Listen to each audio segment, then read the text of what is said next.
शराबबंदी के बावजूद भी अगर शराब पहुंच रहा है, चाहे वो देसी शराब हो या विदेशी शराब हो, तो निश्चित रूप से चिंता का विषय है। कई घटनाएं जो हैं घटित हुई है, जहरीली शराब पीने से लोगों की मृत्यु भी हुई है, कई लोगों ने अपनी आँख की रोशनी को खोया है, कई लोगों ने तमाम अन्य तरह के बीमारियों को भी झेलने का काम किया है। तमाम अन्य राज्यों या बगल के पड़ोसी देश में शराबबंदी नहीं हो तो शराबबंदी सफलतम ढंग से लागू करना एक बिहार जैसे स्टेट में एक चैलेंज का विषय हो जाता है। आर्थिक नुकसान भी बिहार सरकार को बहुत ज़्यादा हो रहा है। तो जब नई सरकार बनेगी, जो भी सूबे के मुख्यमंत्री होंगे, निश्चित रूप से इस पर हम लोग विस्तृत समीक्षा करेंगे। या शराबबंदी लागू रहना चाहिए या नहीं लागू रहना चाहिए, तमाम चीज़ों पे बहुत जल्दी ही आप लोग के समक्ष हम लोग आएंगे। जल्दी ही जो है नई सरकार के गठन की प्रक्रिया जो है हम लोग जो है सो पूरा करने का काम कर लेंगे। जहरीली शराब से 5 लोगों की मौत हो गई है, जिसके बाद लगातार विपक्ष सरकार पर सवाल कस रहा है। और ऐसे में आज हमारे साथ खास बातचीत करने के लिए सरकार के वो विधायक हैं जिन्होंने शराबबंदी को लेकर आवाज़ उठाया था, शराबबंदी कानून में संशोधन की मांग की थी। और हमारे साथ आरएलएम के विधायक माधव आनंद जी हैं, सीधे जुड़ेंगे। माधव आनंद जी, पहले तो बहुत शुक्रिया बातचीत के लिए। बहुत बहुत धन्यवाद कि आपने मुझे मौका दिया। माधव आनंद जी, जिस तरीके से जहरीली शराब से लगातार मौतें हो रही है, ये पहली बार नहीं है, कई ऐसे और भी किस्से आपने सुने होंगे, लेकिन ये परसों का किस्सा है। कैसे देख रहे हैं इस पूरे मामले को?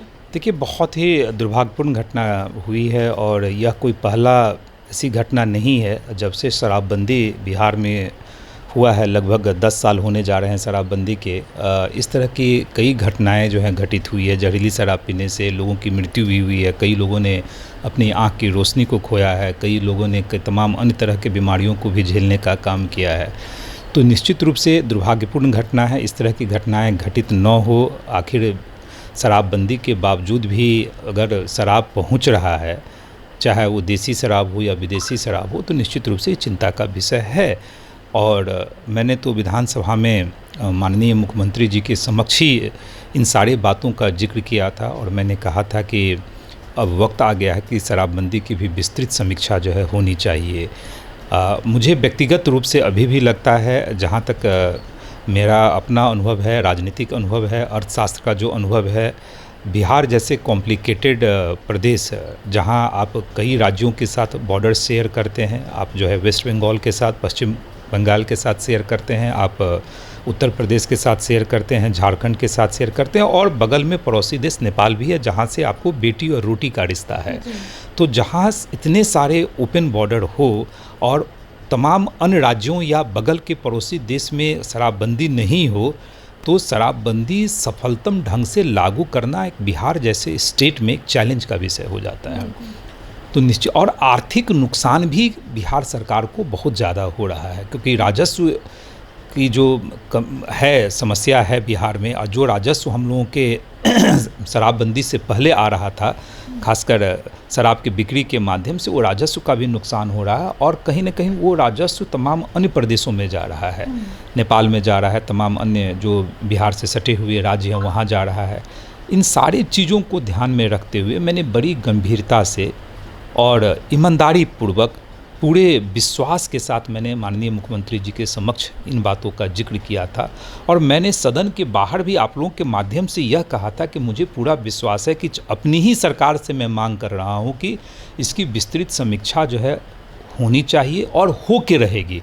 और पुनः इस बात को मैं दोहरा रहा हूं कि जब हम लोगों की नई सरकार बनेगी, बहुत जल्दी ही नई सरकार का गठन भी हो जाएगा, तो निश्चित रूप से विस्तृत समीक्षा हम लोग करेंगे।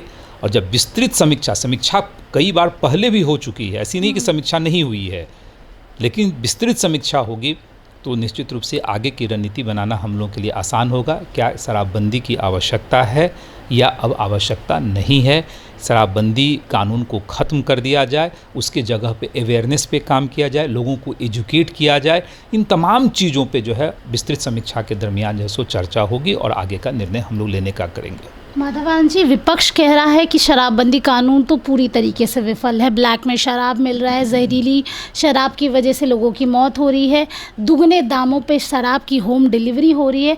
और ऐसे में आप भी कहीं ना कहीं इन बातों से सहमति रखते हैं और आप ही के सहयोगी दल है जेडीयू के विधायक हैं अनंत सिंह, उन्होंने भी इस बात पर सहमति रखी है कि हाँ, बिहार में शराबबंदी कानून या तो संशोधन हो उसमें, या तो शराबबंदी कानून ख़त्म हो जाए। क्या आप लोगों ने इसके बारे में मुख्यमंत्री नीतीश कुमार से कभी बातचीत की, या फिर किसी बड़े नेता से जिस पर इस बात को गंभीरता से रखा जा सके?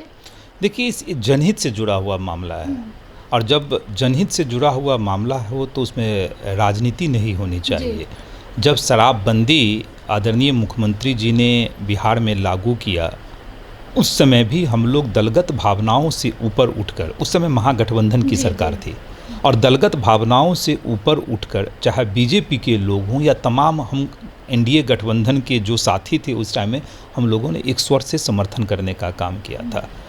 और आदरणीय मुख्यमंत्री जी के समक्ष बहुत ही कम लोगों की हिम्मत होती है कि शराबबंदी जैसे चीज़ों पे जो है उनके समक्ष कोई बोले। आपको ही पता, और वास्तविक बात है, क्योंकि माननीय मुख्यमंत्री जी का चेहरा इतना बड़ा है, इतना हम लोग रिस्पेक्ट देते हैं कि उनके सामने चाहकर भी बहुत सारे चीज़ें लोग नहीं बोल पाते हैं। लेकिन मैंने इसकी जो है सो अपने साहस के बल पे मैंने इन सारी चीज़ों को सदन के समक्ष रखने का काम किया। चूँकि वो जनहित से जुड़ा हुआ मामला है, तो इस पे राजनीति न करके जिस तरह हम लोगों ने एक स्वर से आदरणीय मुख्यमंत्री जी के इस इनिशिएटिव को समर्थन किया था, तो मुझे लगता है कि इस पे राजनीति न करके जनहित को ध्यान में रखते हुए, बिहार वासियों के हितों को ध्यान में रखते हुए, राजस्व को ध्यान में रखते हुए, दलगत भावनाओं से ऊपर उठकर राजनीतिक विरोध को ताक में रखते हुए हम सब लोग एक साथ खड़े रहें और इसकी विस्तृत समीक्षा हो, इसकी जो है सो हम सब लोग मिलकर जो है सो मांग करें। और मैं कह रहा हूँ कि मुझे पूर्ण विश्वास है, जब नई सरकार बनेगी, जो भी सूबे के मुख्यमंत्री होंगे, निश्चित रूप से इस पर हम लोग विस्तृत समीक्षा करेंगे और आगे की रणनीति तैयार की जाएगी। क्या शराबबंदी लागू रहना चाहिए या नहीं लागू रहना चाहिए, तमाम चीज़ों पे बहुत जल्दी ही आप लोग के समक्ष हम लोग आएंगे। आखिरी सवाल आपसे ले लूँगी। ऐसे तो उपेंद्र कुशवाहा जी भी राज्यसभा दोबारा जा रहे हैं, मुख्यमंत्री नीतीश कुमार ने भी फैसला ले लिया है, सीएम का पद खाली होने वाला है। ऐसे में क्या एनडीए में ये जो बातें उठ रही हैं कि बीजेपी का ही मुख्यमंत्री रहेगा और बीजेपी के ही मतलब किसी नेता के चेहरे पर मुहर लगेगी, क्या हम लोग ये उम्मीद भी कर सकते हैं कि आरएलएम भी क्या अपना कैंडिडेट दे सकता है? देखिए, कुछ चीज़ें बहुत पहले तय हो चुका है, और जब तय हो चुका है तो समय जब आएगा तो आप लोग के समक्ष सारी चीज़ों को जो है रखने का काम हम लोग करेंगे।